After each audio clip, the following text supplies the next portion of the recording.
漆黒のメタンよ。ずんだもんなのだ。スペースエイジの続き、低温パックの研究を始めたところね。量子プロセッサー研究完了なのだ。品質の最高峰レジェンドも研究中。伝説になります。嘘の広告って腹が立つよな。ここからは高品質なモジュールを1組立て機で複数レシピに使い回すわ。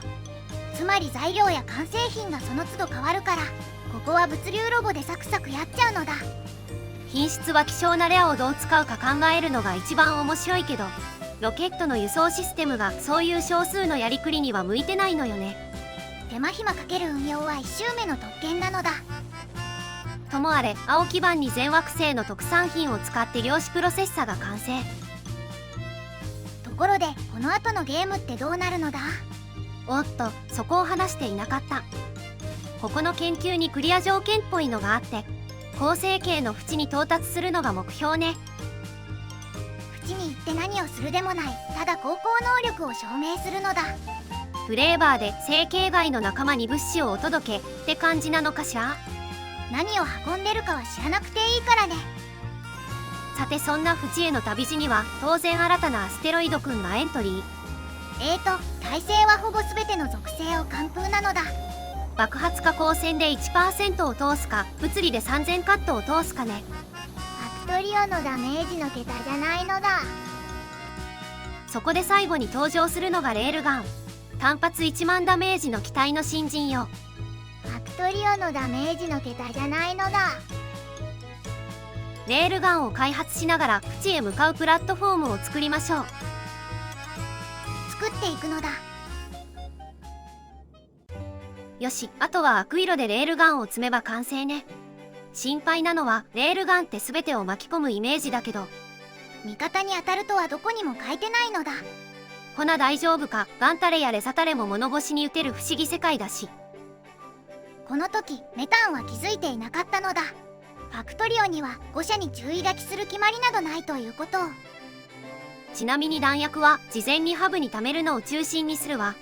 自活できる船を作れと書いてるのに投げ捨てていくスタイルなのだ。だって生産量が 1% 足りないせいで PF 全開とか明らかに面白くないし、初回訪問だけは到達して終わりだから到達を目的にしちゃうわ。ということで地上からの打ち上げも込みで準備を終えたわよ。他に使わないからってロケットをドバドバ打ち上げたのだ。プラットフォームをアクイロに動かしたらレールガンを積んで、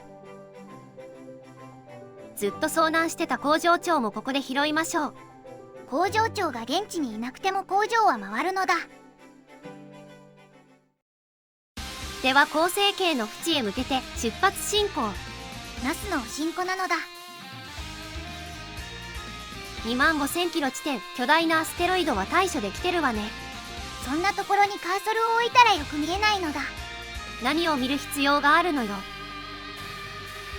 で、なんで収集機が壊れてるのかしら。アステロイドにも炸裂弾にも当たってないのだ。アステロイドはずっと中止してるからね。こういう時は録画の強み、映像判定なのだ。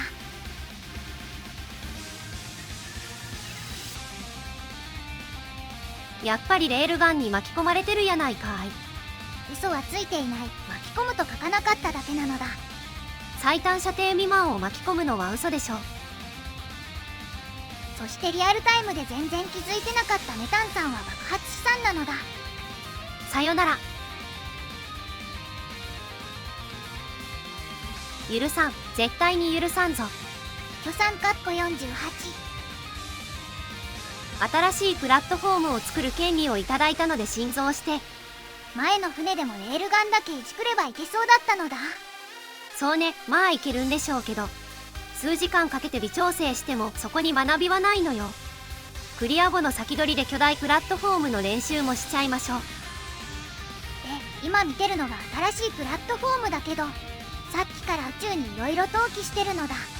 実質テストなハブを使わないと在庫管理がまあ面倒。ベルト長がいくつだから在庫は何個から何個の間に。基本質置き持ちパラメータチューニングなのだ。生産ラインができたらレールガンを先頭に防衛線を組んで、なんやかんやで開発してた核融合炉も始動。なんやかんやで流していいやつなのだ。完成。出発。ハリネズミなのだ。低速運行中の側面を守るタレットまで乗せてるからね。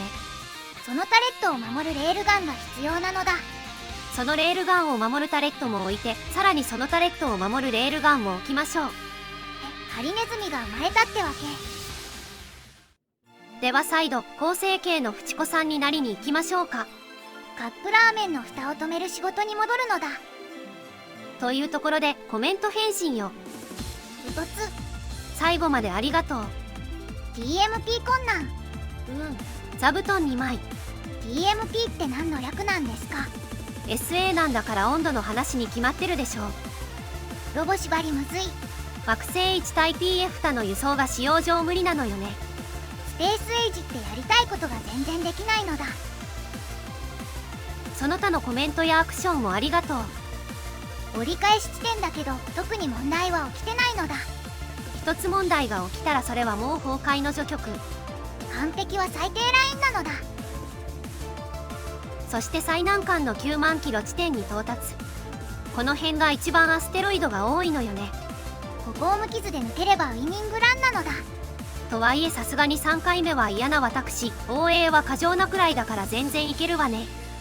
炸裂弾でスピードを上げすぎると危ないかなくらいなのだ。無事9万キロ地帯も突破。これは勝ちね。そして長い戦いが終わる。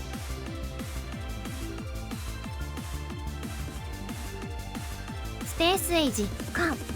この翼があればどこへでも飛んでいける。僕たちの戦いはこれからなのだ。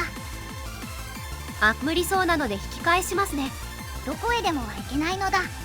まあクリア後コンテンツは動画外でということで、動画はクリアまででおしまいなのだ。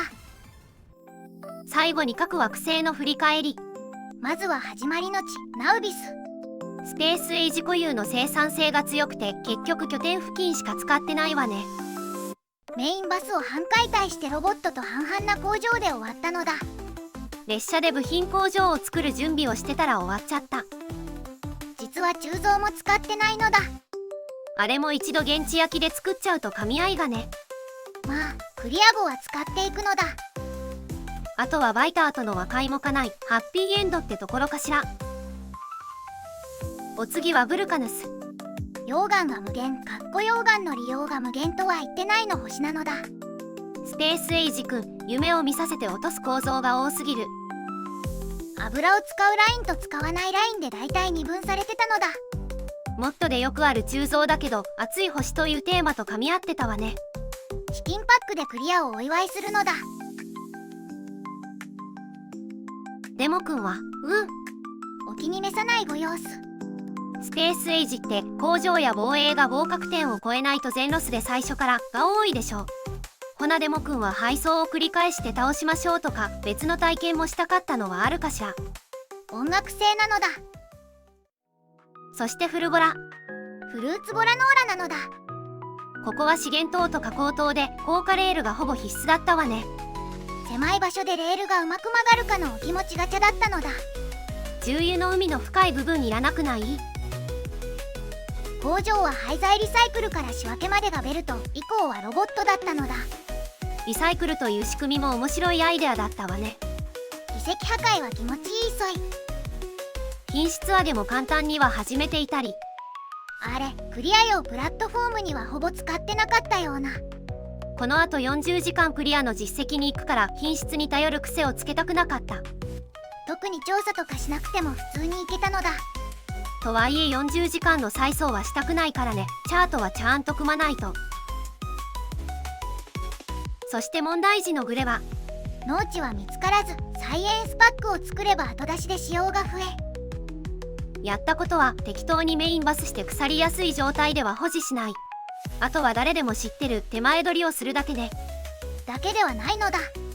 と準備が整えばすぐ終わるだけに準備が整わないのがもどかしかったわね。農業ってもっとスプリンクラーで水やりとかを想像してたのだ。敵も鳥かイナゴみたいに空から大群が来ると思ってたわ。ぐるぐる台とジャンプ台を使って害獣を川に流そう。完全防体空豆。そしして最後の星はまだ記憶に新しい赤色。新しくはない。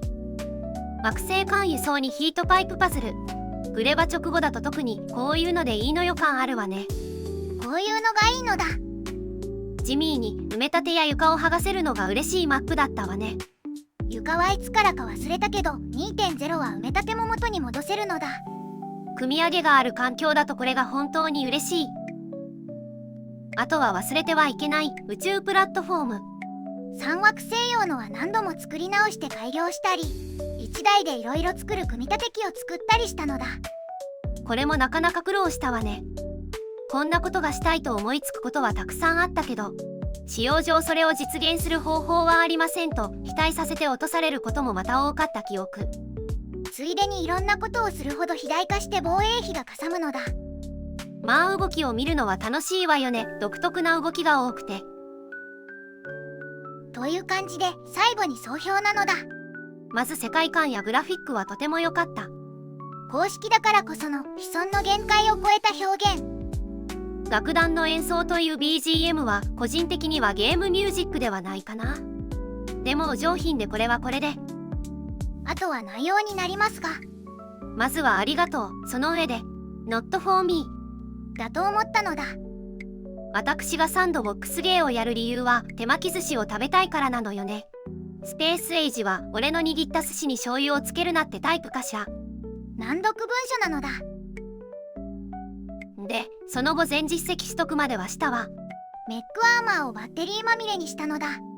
品質はレジェンドを目指すと鍛え方がブリッジじみてきてね。工業というより数字を増やしてる感はあるのだ。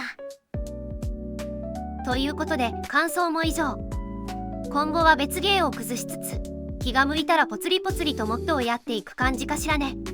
一旦シティスカに集中、その後は未定なのだ。並行でやりたいものはいくつか。また投稿ペースが落ちるからやめるのだ。ではではこのシリーズも1年近くなってしまいましたが、最後までご視聴ありがとうございましたなのだ。